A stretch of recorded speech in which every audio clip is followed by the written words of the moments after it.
Thank you, Chairman of Community. I want to associate myself with what has been said, especially what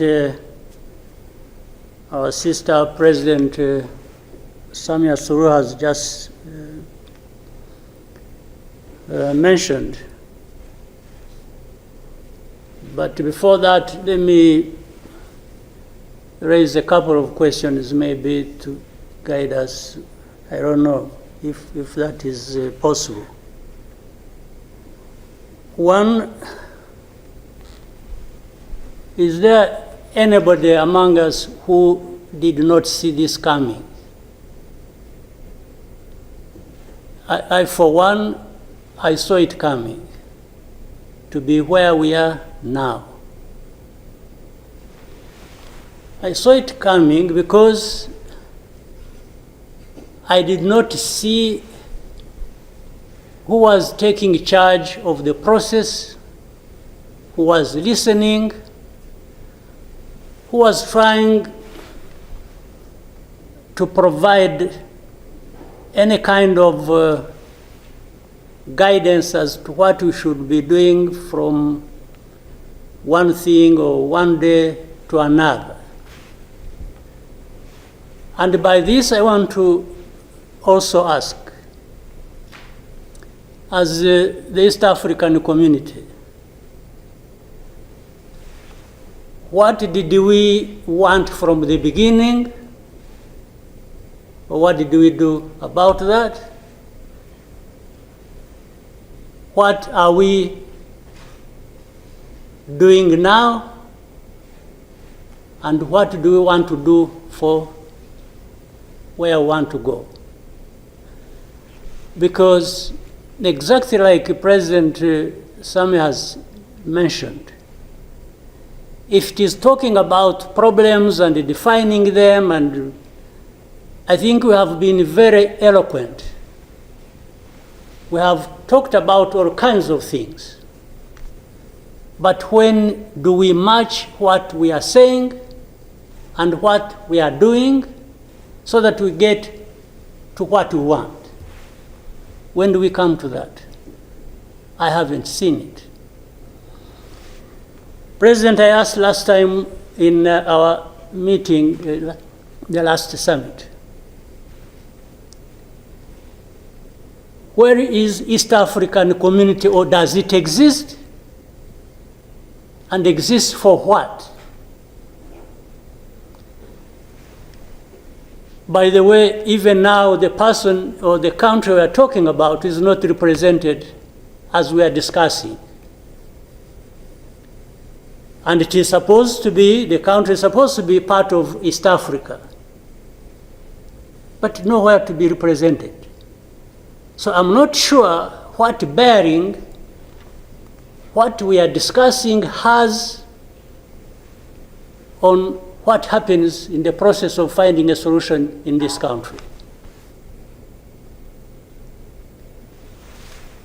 I'll move on.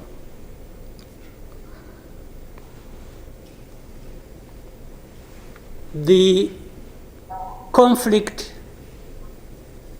that was created from the time we had the East African community get involved in trying to help in Congo, and later on when the East African force was trying its best and we are seeing progress, Tshisekedi decided they are not doing what he wanted and went to SADC. SADC agreed they would come and do what he wanted and sent everybody packing. And that we complied and kept quiet. What really did we expect to come out of this? Now, worse still, I think even in East Africa itself, ourselves, maybe we have different understanding of what the problem is, and we have never come together to agree or even disagree and find a way to come together finally to do what we ought to do to deal with this problem. Or we simply decided, each country, to move on its own with a different agenda arising out of involvement or whatever in Congo, and that was enough. If your interests were catered for by Tshisekedi, that was fine.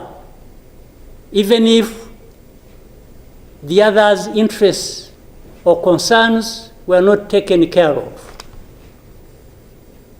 You can imagine, therefore, what chaos comes out of that kind of situation. We are, on one hand, assuming or pretending we are coming together over an issue and trying to find a solution, while at the same time, each country is pulling in its own direction, different from the others. This is the fact of the matter. Now, but even if we were doing everything right, all of us, nothing is going to come out of it until those mainly concerned are also part of it and participating and contributing to the success of the process through which they are getting the support. But if the parties decide or accept to be manipulated, because, and by the way, that's exactly what happened. And I think in Congo, there are experts for doing that. They would go to one party and promise them something, and then they would decide to keep quiet about what is obviously going to result into problems like we are seeing now. Or, like he did, he didn't want East African community because they were not doing things the way he wanted, even if it was not right.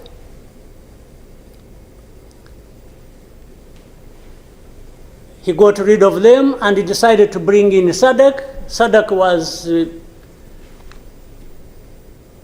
without any question, coming to assist Tshisekedi to fight alongside FDLR, these murderers of our people here in this country, to fight against mercenaries, and to have Burundi on ethnic political basis decide to support Tshisekedi in whatever endeavor, including exactly doing what those murderers did to our people and what they are doing in Eastern Congo. They have displaced people, they have killed people, they have persecuted them on a daily basis for who they are.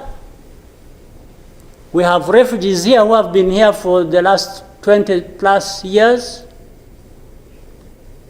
just dislocated from Congo and sent to Rwanda because they say these are ethnic Tutsis and therefore they belong to Rwanda, they don't belong there.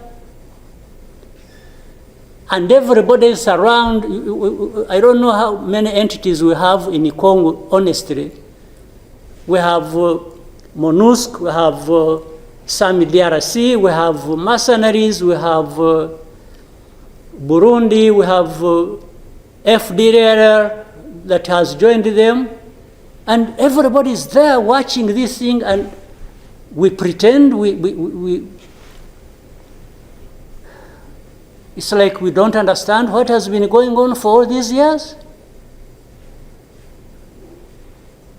And then when things like this of last week erupted, we behave like we are surprised or we are concerned about humanitarian crisis, about this and that. Isn't persecuting and killing people and displacing them part of that humanitarian concern? So, as East Africans, we sit here and then do what about it? For the last 2 days, on Monday and today this morning, I spoke with the President of South Africa, who sought me out to speak with me on this matter because of their involvement in Eastern Congo. And he's also there pretending to be playing a peacemaker role. And he has a force that has been fighting alongside FDLR and has been fighting the M23 on the instructions of Tshisekedi, because these are people who are not supposed to be in Congo, that these are from Rwanda, or the M23 are not Rwandans, please. These are Congolese, and one time he accepts it, then another time he says no, part of it is yes, and then the other part is from Rwanda, and these are He keeps on going. And how do we, leaders of our own countries, accept this to go on forever and just accept that we shall be manipulated by Tshisekedi or whoever is supporting him? And South Africa dares even issue threats about what is likely to happen after that, and so on and so forth. Of course, we will see what threats they are talking about. Maybe they should have done that exactly for which they have been issuing threats. They should have done it to clean up the mess in Eastern Congo, or to fight back those who have been trying to clean up the mess.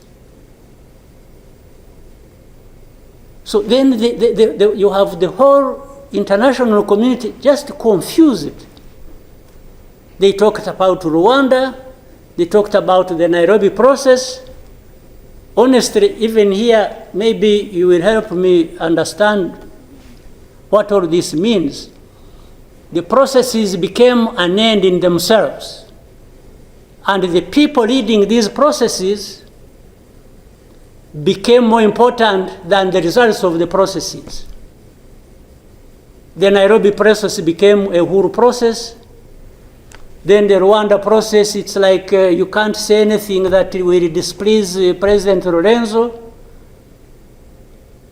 Definitely, this does not help deal with such a serious matters as we are faced with today. That in the end, just because they can't be addressed, we have such a situation like we have now. And if anybody, and above all, I don't understand how Tshisekedi keeps thinking that he will resolve the problems to do with rights of people militarily. Kill them, shoot them, bring in forces that are ready to help, like especially Burundi. Well, I don't know whether that has been helpful for the last few days or weeks. They have been doing that. So I want us to, Chairman, Your Excellencies, I want us, whatever we are saying and whatever we intend to do, we capture the context rightly and then proceed based on that, and maybe we can get somewhere. But otherwise, if we keep saying good things, saying that, and to each other being nice, and then each one fulfilling their own interests other than others' interests, the common interests we have as East Africans, then I don't see how we are going to contribute effectively to finding a solution. But really, to have even had East African community expelled from Eastern Congo and everybody complied and then there was quiet, it's as if it was normal or that is okay. Everything dictated by the country or the person we are trying to help. I didn't understand that. And that's where we are now. That's how we are here, where we are. So let me maybe for now stop here. I would really want to hear advice of others, but I think it's not just a plaything. It's not, it's a serious matter, evidently, because it consumes people's lives. And the other day, 2-3 days ago, we lost people. There was a lot of sharing from Eastern Congo, from Goma, and killed a dozen people and injured hundreds. We will definitely take care of that. There's no question about it. Thank you, Mr. Chairman.